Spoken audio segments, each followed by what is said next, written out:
Welcome to Who Knew. We are fans of the current series of Doctor Who, and here we discuss our likes, dislikes, and insights into the modern regeneration of the show. Subscribe, review, and listen to us on Apple Podcasts and Spotify, or our YouTube channel, youtube.com/WhoKnewPodcast. All our episodes are on WhoKnewPodcast.com. You can leave comments there or email us at WhoKnewPodcast@gmail.com. We also have an Instagram and Twitter account. Tweet at us at WhoKnewPodcast. Find us on Facebook. Hey, Eugene here. We just went to LA Comic Con 2025. Brian and Frank were there, but we have Brian here. And who else do we have here tonight? Hello, this is Alburn joining from the East Coast. Hey, Alburn. I know we've gone to LA Comic Con together a couple times, but this one was particularly special. Too bad you couldn't be there. I saw some photos. Got to meet David Tennant finally. And then Brian got pictures with David Tennant, Billy Piper, and Freema Agyeman. So it was a nice Doctor Who LA Comic Con that I was not expecting. That was not on my bingo card for 2025 as Why are they all? It was fun. Why are they all out there? Is nobody working? Is there no Doctor Who? Is there no? It's pretty much what it seemed like. It seemed like it was a good, let's say, hiatus in whatever their next thing is, and so they all just. Three of them got to be there. It was cool. Yeah, that was my biggest draw to going to LA Comic Con this year. Didn't really do much outside of that. Didn't walk the floor as much. Kind of spent time waiting in lines for the photo ops and the panels and things. I was thinking Freema Agyeman would join Billy Piper and David Tennant at the main stage panel, but it was just Billy and David, and it was that was weird. I don't know if she ever did a panel. I think she might have just shown up for photographs and autographs, which was fine by me because she was very personable and talked a lot to us. So yeah, when we went up to talk to, or you, Brian, meaning you, Brian, getting your photograph signed by Freema. Me and Frank walked up with you as well, just to kind of chat, not to get a photo or snap a selfie or anything, but yeah, she talked to all three of us, and I thought that was really cool. Instead of just talking to the person that was getting the autograph. Yes, and she, or actually Eugene, knew where she'd been better than she had, because I had met her in either 2017 or 2018 at San Diego Comic Con when she was promoting New Amsterdam. I couldn't remember the name of that show. Medical drama, and I was like, yeah, we've met before, good to see you again. You probably don't remember. She's like, when? I never went to San Diego Comic Con. I was like, yeah, you did. And then she remembered, so that was cool. She totally reacted with New Amsterdam. Oh, I totally forgot about that. Yes, I have gone. And it was just so funny. How she was, and in the beginning she was very much like, she asked my name for the autograph, and then she was like, and what's your name, and what's your name to Frank, and what's your name to Eugene, and very, very personal. And it was great that she took the time. Yeah, because it was the photographs especially were unique experiences. Very good, thank you. How are you? Pretty good. There we are. Family portrait. Fucking great. It's a really good shot. It's a really good shot. And you're Brian. Yes. And who are you? I'm Frank. It's Frank. Alburn. Eugene. And Eugene. We met at Comic Con San Diego a couple of years ago. I didn't go to San Diego. Yeah. I have a photo. Nowhere. San Diego Comic Con. How long ago? I've seen it. Pre-pandemic. For New Amsterdam. Yes. I literally was thinking, for Doctor Who, I've never done it. But they took us for, you're absolutely right, they took us for New Amsterdam. I've literally been saying the whole day, I've never been to San Diego. There you go. Great. Eugene, you just reopened another door. Thank you very much. Okay. Now you know. Now you remember. Now I know. I've been there. So thank you for that. I'm so glad you kept coming back. Thank you for Martha coming back to it was great. I know. There was meant to be so much more stuff going on. I was meant to go to Vulture full time, meant to go to Sarah Jane Adventures. It was always so much, and then it just kept changing, and timings and other jobs, and you left us one. The unit spin-off? The unit spin-off? No. We'll see. We'll see. Never say never in this world. You kept us wanting more. Very sweet. Thank you, Brian. Really appreciate talking to you. All the best. I think that is the same photograph vendor that did Rose City Comic Con because it felt very much like that assembly line type of thing. Even more so than that, I think. This was military. When Frank and I went to get the photo with the three actors, the line moved quickly, which was very nice. But when we got to the interior booth where the photographs were going on, you moved into you're watching people getting their picture taken, and you're in the very next spot to have your picture taken. And your instruction was, and this is no joke, okay, stand here, and when you see the light flash, move forward and take your positions. And they meant it. It was literally like, snap, all right, get out, move in, and it was just kind of like, oh, hello, nice to meet you. Oh, hi, nice to meet you. Snap, okay, get out. So it was extremely efficient, and I'm not complaining, but yeah, there wasn't much interaction. No, because you're paying for a photograph. You're not paying for a meet and greet, which is what the autograph is for. Right. Well, even that, I got tenants, and that was signing, moving on, signing, moving on. Billy was a little bit more relaxed, and then Fremo was just like, hi, let's be best friends. Well, not to belittle the other two, but David Tennant had a very long line. So Very long, yeah. if he talked to everybody, we'd still be there. Yeah, that's true. Well, waiting in line, like to kind of commiserate with that a little bit, people were fanboying and fangirling about meeting David Tennant. I'm like, you're not gonna really meet him. You're gonna snap a photo and you're gonna move on. But it was cool to see that people were excited to get their photo. People need to temper their excitement because you see the people in front of you with the QR code or your printout, and they're scanning it. And then when you get up there, you're like, oh, I didn't know there was going to be a pop quiz. What do you need from me? I'm like, come on, people. Pay attention to what's going on in front of you so that you can make your experience and get out on time. Let's just put it that way. Everybody's waiting in line. Was I there didn't remember that they scan you on the way out of the photo. That's why I had to tell you that. I was like, forgot about Yeah. that. was there any big like push at the show? Like any other shows or books or movies that were like all over the place?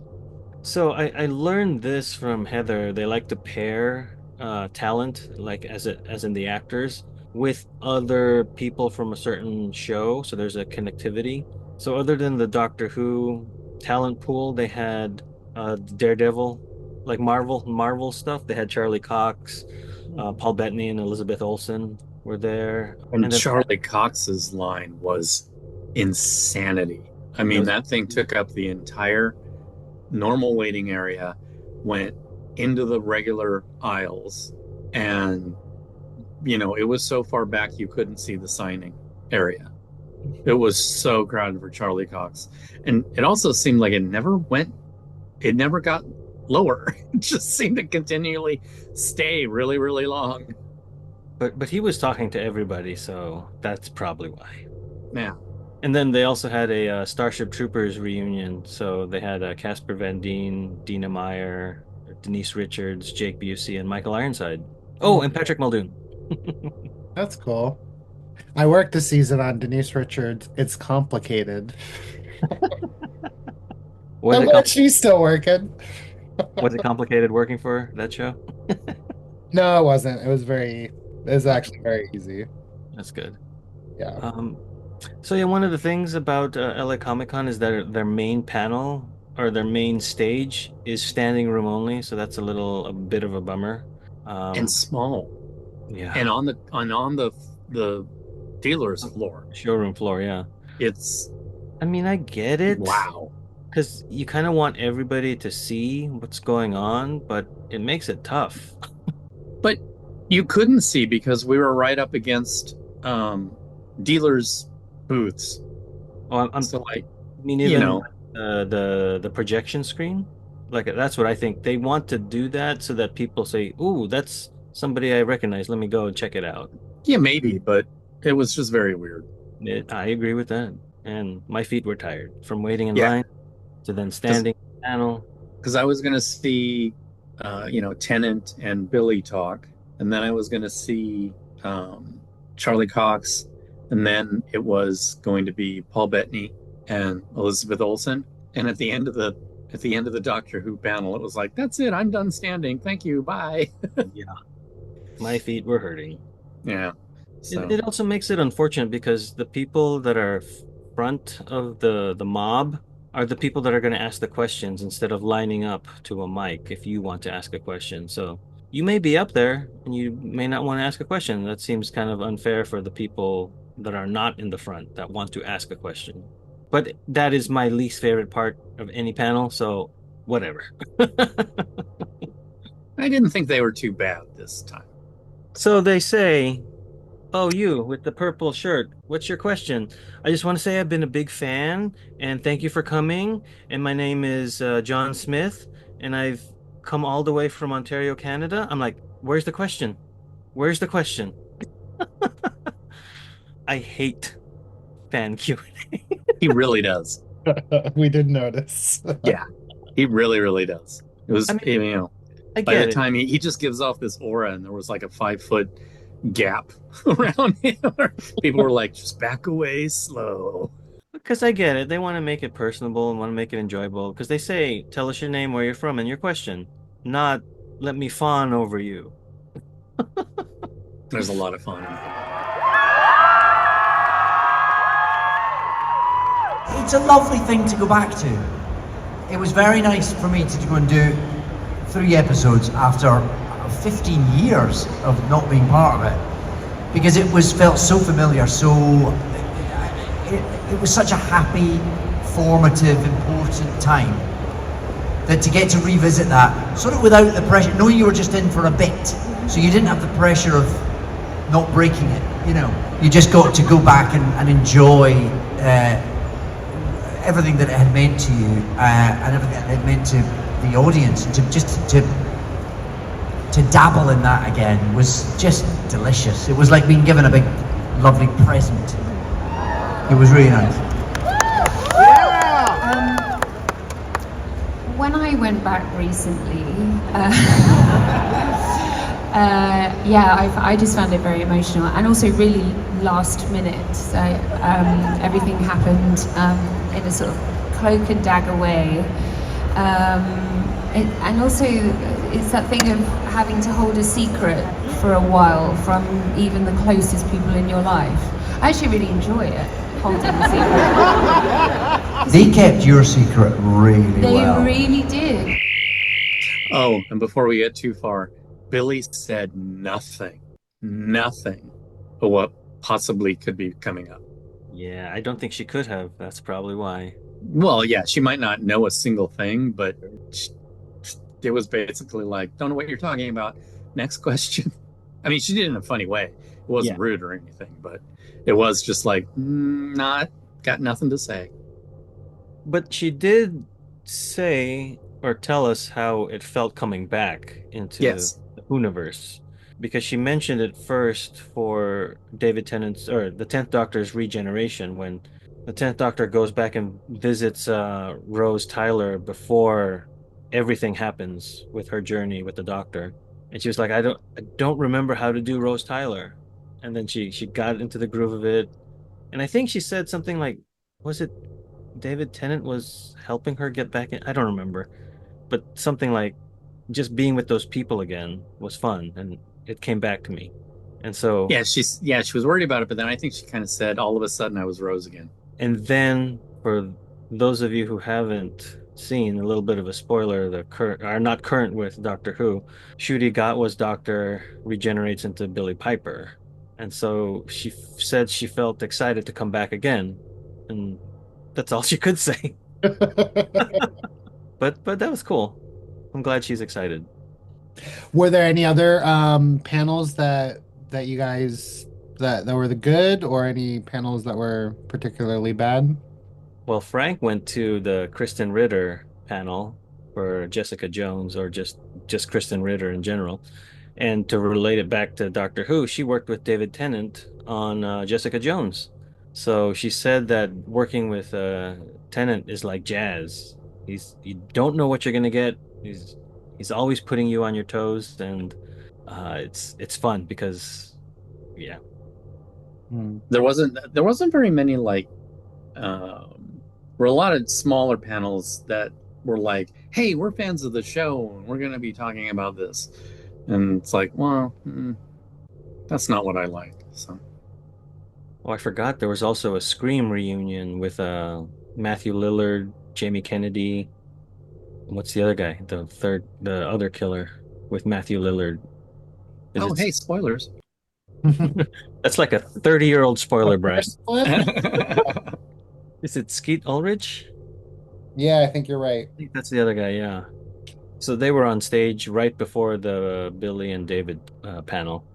Oh, and there was a hype person that came up before I guess moderator, and she pronounced the hype person pronounced TARDIS wrong, and I was like, "Is this a taste of what we're gonna get?" I think she pronounced it TARDIS.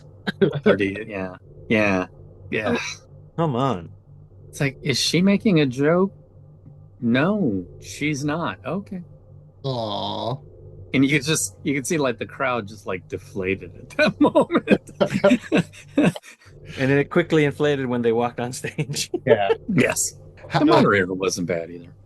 I'll disagree with you on that. I know. The what wasn't bad? The moderator. Oh, okay. Who was it? Like just news somebody. Yeah, probably somebody, a journalistic type of person. Nice. Yeah. The reason it kind of put me off was she mentioned that both of them had recently returned. I'm like, no, Billy recently returned. David returned 2 seasons ago. That's not that recent. For those that can't see, Brian and I both just kind of shook our heads to the side, like, it's kind of recent. See what I'm saying about an aura that just kind of pushes people? But in my defense, even David was like, what? When did I recently come back? He did do that, yeah. I thought that was you. He's already moved on, yeah. There was also some good cosplay for Doctor Who. Hmm. I debated it, but ultimately did not because it was warm. It was a warm day. Despite it being overcast. It was and in the basement, like heat just collected down there. I felt very bad for people in full cosplay. I don't know how people do it. What was a weird dealer's room? There were 2 halls. Oh, right. 3, actually, if you count Kensha. Sure. Yeah. Yeah, there were 3 halls, but there wasn't anything to get. Which was fine because I was there for the photo op, and I was like, there we go. That's what I wanted to buy. There wasn't even like fun stuff to like just walk past and go, oh, that's cool. To be fair, we did not spend a lot of time walking the floor. That's true. There was a whole half of that south hall that we did not even see. Oh, right. Which was the one that had the anime stuff was the west hall. Okay, yeah, that went on forever. And there was a whole horror section in between the walking distance between the south and the west hall. It looked like a mile and a half between the 2 halls. I don't know who's designed that convention center, but I hope they've never designed anything since. I think the same person that designed that convention center designed the freeways and the streets in LA. It's very on par. What stories impacted you and inspired you to become actors? Well, for me, it was Doctor Who. It was. I watched. It was watching. I remember watching John Pertwee turn into Tom Baker. I was 3 years old, and I can remember watching it and being inspired, really, and having whatever understanding I had at that age. It definitely started a conversation and a beginning of a journey that took me to do what I do today. I mean, it wasn't the only thing, but that was definitely something that I, as a kid, became very obsessed with and watched every week. In the days when you had to be there at 5:25 on a Saturday when the show came out, or you didn't get to see it before video recorders and streaming and all that, it was a sort of an appointment every week because I was there was something about that storytelling, something about those characters, those actors, that just got me, and that definitely influenced the direction that my life took. So, yeah. Oh, that's very lovely. Thank you. Yeah, I think mine was quite varied. I think I was so impacted by Disney movies when I was a kid. I think now, like when I work on things from the ground up, either if I'm writing something or even I directed a film, and I remember thinking so many instincts I have, I think, are sort of, I don't know, they have a sort of fantastical Disney quality to them. They're not, it's like dealing with heavy themes, but dressing it up in a sort of, in my mind at least, in a sort of abstract Disney way. It feels like a really fun way to tell hard stories and make them palatable. So I think I've been really influenced by Disney movies, and Tim Burton movies as well. Like Beetlejuice was one of my favourite films, and just transformed the way I thought about films. And then in terms of female characters, I was completely changed by Samantha Morton piece of acting. I was watching, which I shouldn't have been watching, Band of Gold, which was a show about prostitutes with my mum. I don't know why the hell I was watching that. Anyway, I remember seeing her do this performance, and I was so moved by it. And I'd not seen women behave in that way before, because, I've been watching Disney for the last 12 years. So I wasn't, I hadn't seen women feel dangerous on screen. And I remember turning to my mum and going, I want to do that for a living. I don't want to bring it down, but being that we're in the world we're in, and there are, various reports of cities being at war and other things. How was your trip downtown Los Angeles to visit this? Were you accosted by anybody, or was there military presence anywhere? I was definitely accosted by people handing me paraphernalia, flyers, CDs, offering me street vendor hot dogs. Just kidding. That was, yeah. I'm joking. It was totally fine. It was peaceful. We parked about half a mile away from the convention center, and see, look, we still survived. Look at that. We just went out onto a sidewalk and walked down the street just like any other normal day. Absolutely nothing. And then, goodness me, we walked back, and it was about 7 p.m. We walked back to the car. The sun had gone down. Yes. Yeah. Sun does set a little earlier in Los Angeles than some other areas, because you guys are we're closer to the. But it was really lit because of all the fires. Fires from the fandom. Yeah. Oh, fires like the trash can fires from all the people living on the streets. We called in a wave mow, set it on fire. And then it bumped into another Waymo, and that caught on fire. And they told two friends, and they told two friends. Have you guys ever seen? It's not Altered States. What's it called? Altered Carbon? No. Shoot, why do I want to say Altered States? Because it's similar. It's Heads exploding? No. Shoot, I just watched it too. It's it's like got brain transfers, like they're recording of brains. Shucks. But it takes place in Los Angeles at Y2K, in a Y2K where the whole like city is under military like occupation, like there's tanks rolling around. But yeah, whenever anybody talks about the city being like a war zone, it's very good. Is it James Cameron or it's not. Is it a movie or a show? It is a movie. It's a fun movie. Why did I think Altered States? Strange? No. Strange Days? Strange Days, that's the one. That's a movie. Yeah, it's a movie. but it's about it's the best, some of the best LA being destroyed as like people drive by that I've seen. Because the who's the main character? Ralph Fiennes. Ralph Fiennes, yes, a young Ralph Fiennes and Angela Bassett drive the mean That's streets of Los Angeles. that's another like what 30, 40-year-old movie. Yeah, it's pretty old, but it takes place right at Y2K when all goes to crap. A black marketeer tries to save a woman in 1999 Los Angeles, but it was made in. I'm looking. Sorry, 92, 94.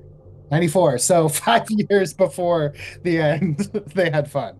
But yeah, if you want to see LA like being destroyed or looking like the worst, it's a fun movie. Strange Days. No, but seriously, I think the only police sort of presence was the crowd control at the hubs of the halls, which is understandable. Yeah, it was just normal, like every other day. And it is very much downtown, like, blocks Oh from yeah, where stuff was supposedly happening. Yes, Staples Center, Crypto Arena were right there, well lit. yeah, yeah. I mean, we Crypto Arena. probably could have walked to City Hall, Mm-hmm.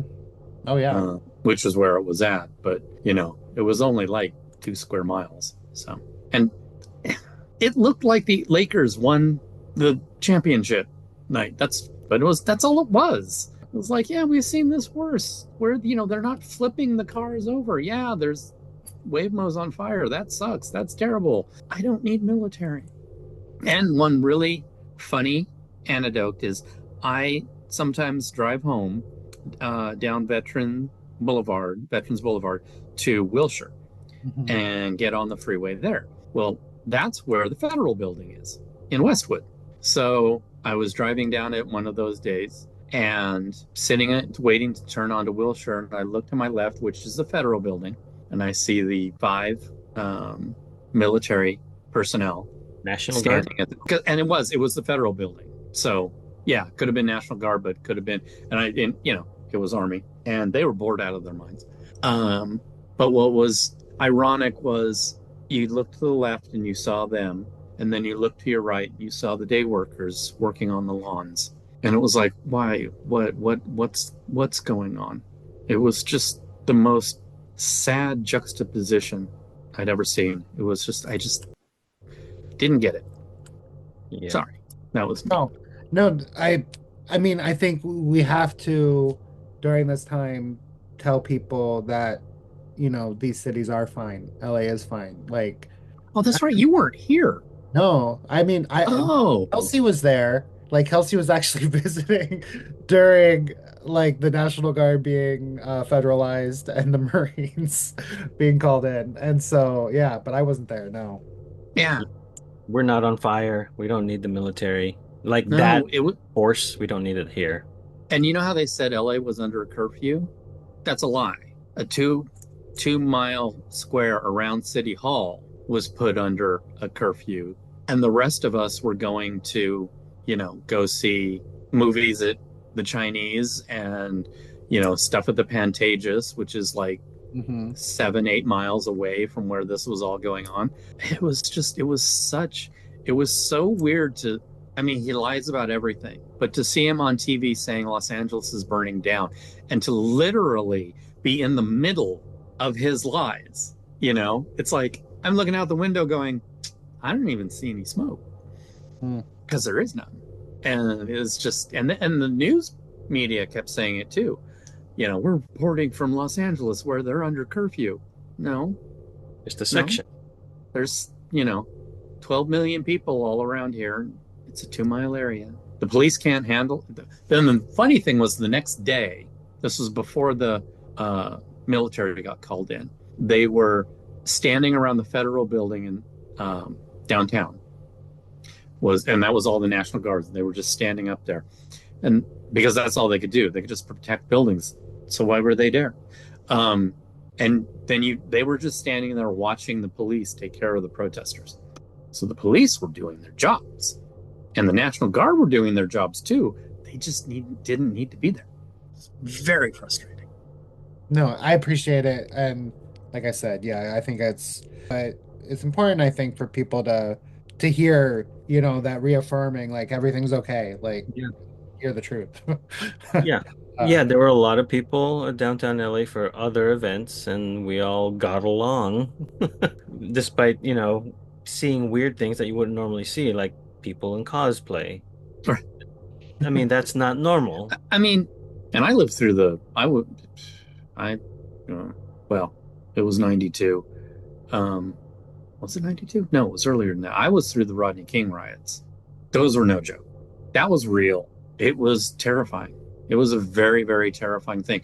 And if this had been that, yes, totally justified. This was less than the Lakers winning the championship. But you laugh, but that's true. Don't you know? Don't. Oh, I am. I'm laughing in not the irony, but the ridiculousness of it. Yeah. And you want your city to burn down? You want your city to burn down? And it's like, it's not. Like nobody wants the city to burn down. Stop believing that it is. Yeah, and the police are doing their jobs. And the reason I know that was 92 is because it's 2 years prior to Strange Days, 94. Which you should see if you want to watch Los Angeles. Actually, well, not actually, but a good cinematic rendition of Los Angeles being on fire. Wow, that was right before I met Frank. Like right before. So again, 2 years prior to Strange Days. But back to the panel. The questions were kind of all over the place, to be honest, from the fans. And I felt like David is a pro. Yes. He fielded them very nicely. Some of Billy's looks. like why am I here? Kind of. But honestly, they're nothing compared to the fan questions at Star Trek conventions. Those are the ones where you just want to get out and run. You're just so embarrassed. They're horrible. My favorite one from The Simpsons is Hi, question for Miss Bellamy. In episode 2F09, when Ichi plays Scratchy's skeleton like a xylophone, he strikes the same rib twice in succession, yet he produces two clearly different tones. I mean, what are we, to believe that this is some sort of, a magic xylophone or something? Boy, I really hope somebody got fired for that blunder. I'll field this one. Let me ask you a question. Why would a man whose shirt says genius at work spend all of his time watching a children's cartoon show? I withdraw my question. Explain that. The Shatner one on SNL, where when he says "get a life." Like when you left your recorders for the last time and you opened up your safe, what was the combination? Get a life, will you, people? I